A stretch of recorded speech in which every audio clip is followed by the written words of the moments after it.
Bitcoin é pirâmide? É seguro? É um investimento? Quando falo sobre investimento em Bitcoins, muitas vezes essas são as principais perguntas que as pessoas me fazem. E como eu entendo que o melhor jeito de convencer é educando, nesse vídeo eu vou tratar tudo o que tu precisa saber para investir com a maior segurança possível em Bitcoins. E aí pessoal, tudo bem? Meu nome é Gabriel Maciel e o assunto de hoje é Bitcoin.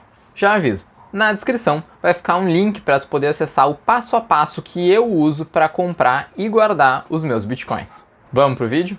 Então, para a gente começar a falar em Bitcoin, a primeira coisa é te dar um conceito. E se tu me permite, hoje eu vou precisar dos estudiosos. Bitcoin é uma moeda virtual e digital que é transferida de forma segura e criptografada, cuja transação é registrada e mantida em um livro-razão, suportado por um sistema chamado blockchain e sustentado pela rede de computadores peer-to-peer. Sim, são muitas palavras, por isso vamos com calma. Primeiro de tudo, o Bitcoin é uma moeda virtual e digital, ou seja, ela não tem uma equiparação física, que nem o real. O real, existe o real digital, ou seja, o que tu manda no Pix, no TED, e o físico, o papel moeda. Agora, quando a gente diz que o Bitcoin é transferido de uma maneira segura e criptografada, quer dizer que as informações que permitem e validam essa transferência são transformadas em um código e para voltarem a ser informações, elas precisam de uma chave que é fornecida por ti. Então pensa que é como se fosse uma senha do teu banco. O livro-razão é realmente um livro, só que virtual, onde são registradas todas as transações que ocorreram desde o início do Bitcoin. E o sistema em que esse livro é armazenado é a blockchain, que é um dos sistemas hoje em dia mais seguros de fazer alguma coisa descentralizada. Por fim, peer-to-peer é uma característica de uma transferência que não tem um intermediário. Quando tu manda um TED para o teu amigo, o que está acontecendo? Está dizendo banco manda um TED, então o banco é o intermediário. No Bitcoin não tem um intermediário, tu manda direto para o teu amigo. Basicamente, tu pode pensar que o Bitcoin é uma rede de pagamentos em que os próprios usuários validam essa transferência.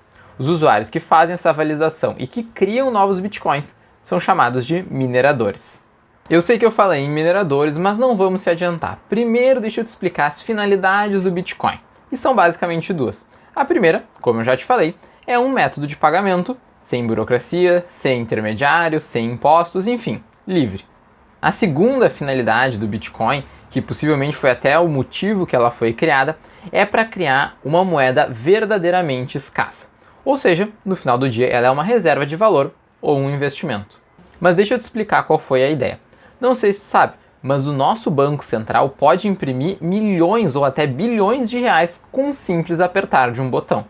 E a pessoa que criou os Bitcoins não gostava dessa possibilidade, por isso ela fez o código de uma maneira que, uma vez impressos os 21 milhões de Bitcoins, nenhum Bitcoin novo vai ser emitido. Ou seja, não tem como haver inflação por emissão de moeda, o que é muito comum aqui no Brasil. Essa característica de escassez trouxe para o Bitcoin o apelido de o ouro digital. Como eu comentei, os mineradores são essenciais para o bom funcionamento do Bitcoin. Eles que criam os novos Bitcoins e validam as transferências. Os mineradores precisam de um computador com um bom processamento. Isso porque para validar e criar um Bitcoin é feita uma série de cálculos. Mas o que é importante para te saber é que eles são essenciais para o sistema e que toda vez que eles criarem ou validarem alguma coisa, eles vão receber uma comissão como pagamento pelo trabalho deles. Para guardar os seus Bitcoins, tu vai precisar de uma wallet, que é uma carteira digital. Além de guardar o teu dinheiro, ela também permite que tu faça transferências. Então imagina ela como se fosse a tua conta no banco. Existem dois tipos de carteiras de Bitcoins, as Cold Wallets e as Hot Wallets. Uma Cold Wallet normalmente é no formato de pendrive. Qual é a ideia? Ela é fria porque ela fica fora da internet, ou seja, enquanto o pendrive está no teu bolso e não está conectado a nenhum computador, ele não pode ser hackeado. Então, ali é onde tu deve guardar as grandes quantidades de dinheiro. Por outro lado, a Hot Wallet é um aplicativo que vai ficar dentro do teu celular ou do teu computador. Ali deveria ficar o dinheiro para o dia a dia.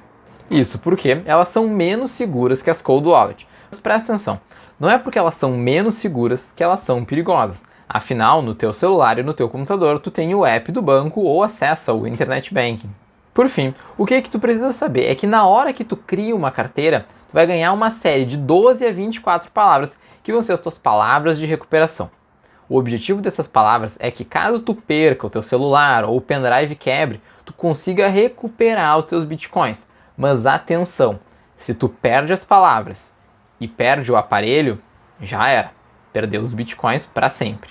Para comprar bitcoins, cada vez está ficando mais simples. Mas de qualquer jeito existem duas maneiras. A primeira eu nem vou entrar em muitos detalhes porque eu não recomendo, mas seria tu comprar de um terceiro, vamos supor no Mercado Livre. O que eu recomendo é tu ir comprar numa corretora de criptoativos. Hoje em dia, o Banco Central está cada vez mais em cima dessas corretoras, criando regulações e fiscalizando. Ainda assim, escolha uma das grandes. Caso tu queira exemplos, pensa em Mercado Bitcoin, Binance, Foxbit, BitTrade, enfim, alguma coisa grande. Falando agora um pouco sobre o operacional, a ideia vai ser basicamente que nem uma corretora em que tu compra suas ações. Tu vai mandar um TED para a corretora, vai entrar no home broker dela, que vai ser parecido com um home broker de ações, comprar os bitcoins e mandar eles para a tua carteira de bitcoins, a Hot Wallet ou a Cold Wallet. Para vender os teus bitcoins, tu basicamente vai fazer o caminho contrário. Vai pegar os teus bitcoins, mandar para a corretora, que a corretora vai ter a própria carteira dela, dentro da corretora transformar esses bitcoins em reais e depois pedir para a corretora fazer um TED para tua conta do banco. Lembrando que as corretoras que eu uso para fazer todas essas etapas e a carteira que eu uso para guardar os meus bitcoins vão estar no link da descrição. Uma das dúvidas mais comuns que surgem é se o Bitcoin é ou não uma bolha. Deixa eu te responder. Hoje, o Bitcoin é majoritariamente usado como um ativo especulativo, ou seja, as pessoas esperam que ele suba ou que ele caia, por isso compram ou vendem. E ativos especulativos estão sujeitos a períodos de bolhas. Ou seja, o Bitcoin não é uma bolha, mas durante algum período pode haver uma bolha nos preços do Bitcoin. Mas, por exemplo, tu ouviu falar da bolha do .com? Logo na época que surgiu a internet, várias empresas de tecnologia ficaram supervalorizadas no mercado de ações americano. O que aconteceu depois? O pessoal viu que não fazia sentido essa supervalorização e tudo caiu. Se eu te perguntasse, o mercado de ações é uma bolha? Tu me responderia não. Até porque tem muitas empresas que até hoje estão firmes e fortes. No final do dia, tu tem que pensar o Bitcoin como se ele fosse uma bolsa de valores ou uma moeda estrangeira. Aproveitando que eu falei em moeda, vamos entender como é que o preço do Bitcoin é definido. Pode parecer bobo, mas ele segue todas as leis de mercado que os demais ativos. Então, ele é definido pela oferta e demanda. Apesar de eu ter simplificado muito, existem alguns fatores específicos que eu posso comentar. O primeiro deles é a especulação. Se muitas pessoas acham que o Bitcoin vai subir, é provável que ele suba, porque vai ter um monte de gente comprando. E o contrário também é verdadeiro. O segundo motivo que pode alterar os preços do Bitcoin são crises. Crises são grandes catalisadores de mudança de portfólio.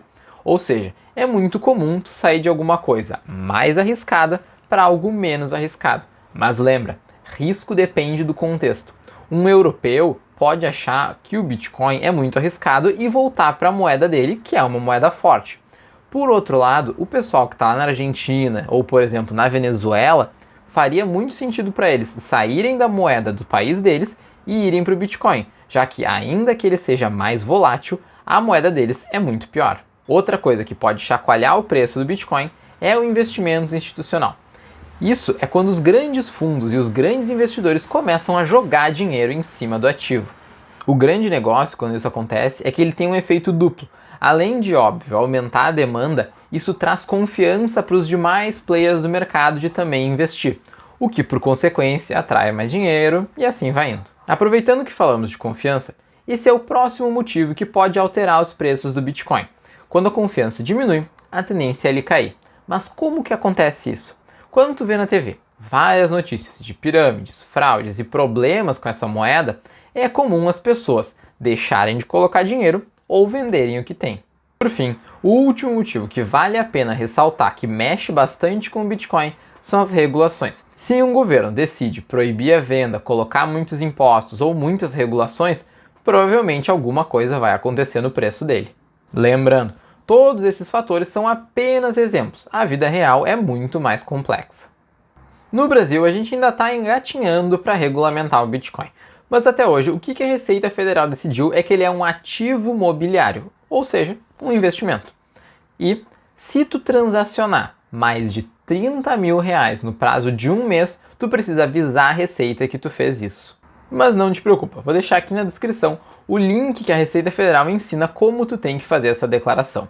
Se tu gostou do vídeo até agora, não esquece de deixar um like e ir na descrição e pegar o passo a passo de como eu compro, vendo e guardo os meus bitcoins.